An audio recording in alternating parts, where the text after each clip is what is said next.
परमेश्वर के महान और पवित्र नाम को मैं धन्यवाद करता हूँ।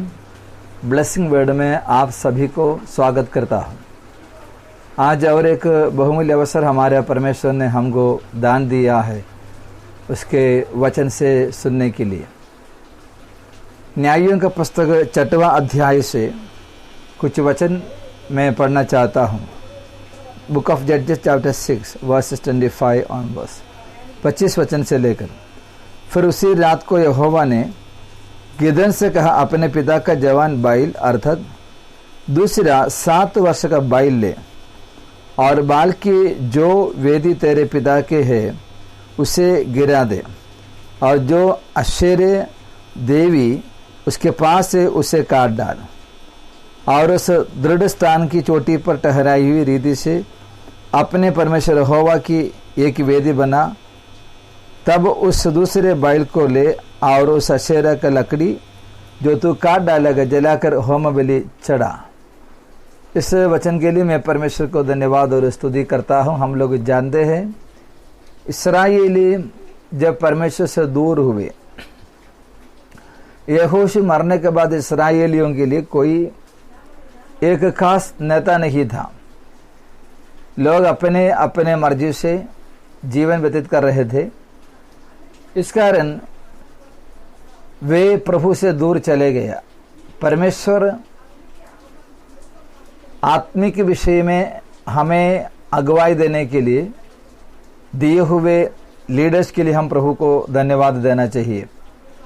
अगर परमेश्वर के वचन के अनुसार हमें चलाने के लिए अगुवे लोग नहीं रहेगा, धीरे धीरे हम लोग भी परमेश्वर के वचन से, प्रभु के संगति से दुनिया में चले जाएगा। हमारे लिए लीडर्स परमेश्वर की कलीसिया की पास्टर जी, और हमारे लिए हमारे संस्था, हम जो संस्था में जुड़े हुए हैं वहाँ पर जो भी प्रभु के दास लोग लीडर्स हैं, वे सब यही काम करते हैं। परमेश्वर की वचन के मुताबिक लोगों को प्रभु के रास्ते में आगे ले चले। प्रभु को छोड़कर चले जाने के कारण इस्राएली अन्य जाति के हमले में पड़ गए। वे लोग कई बार अपने जीवन में मुसीबतों को झेला। उनके खेती को, उनके अनाज को शत्रु लोगों ने आकर काट के लेके जाते थे। बड़ी मुसीबत में हो गए। उस समय वे परमेश्वर से पुकारने से उनका बचाव के लिए परमेश्वर ने न्यायियों को खड़ा किया। उसमें से एक व्यक्ति है गिदोन। गिदोन जब अपने काम कर रहे थे, परमेश्वर ने उसे प्रकट हुआ, उसे बातचीत किया। 6वें अध्याय में हम लोग वही देखता है। 7वें अध्याय में परमेश्वर गिदोन के द्वारा दिए हुए बड़े विजय को हम देख सकता है। लेकिन 6वां अध्याय से 7वां अध्याय के विजय तक पहुंचने के लिए गिदोन के बीच में एक रुकावट थी। वो रुकावट बाहर का नहीं था। उसके घर में उनके पिताजी पिछले 7 साल से एक बैल को, एक बछड़े को पाल रहा था अन्य देवी देवता को चढ़ाने के लिए।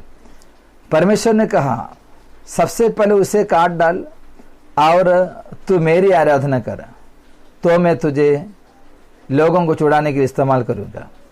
मेरी आवाज़ सुनने वाले प्रिय भाइयों बहनों, सर्वशक्तिमान जीवदेव परमेश्वर को छोड़कर उसके बदले पराये देवी देवताओं की आराधना के लिए, उनकी उपासना के लिए अगर हम जगह बना दी, उससे जब तक नहीं तोड़ेंगे, उसको जब तक हम सत्यानाश नहीं करोगे, तब तक परमेश्वर की आशीष हमारे जीवन में नहीं प्राप्त कर सकता है। परमेश्वर जरूर हमें विजय देगा, लेकिन और विजय को प्राप्त करने के लिए हम अन्य आराधना को नष्ट करते हुए प्रभु में आगे बढ़ना है। इन दिनों में हमारे व्यक्तिगत जीवन में परमेश्वर की वायदा जो आशीषों का है, पाने में जो रुकावट है उसे दूर करते हुए आगे बढ़ने में परमेश्वर आपको सहायता करे, ये मेरी प्रार्थना है। प्रभु आप सब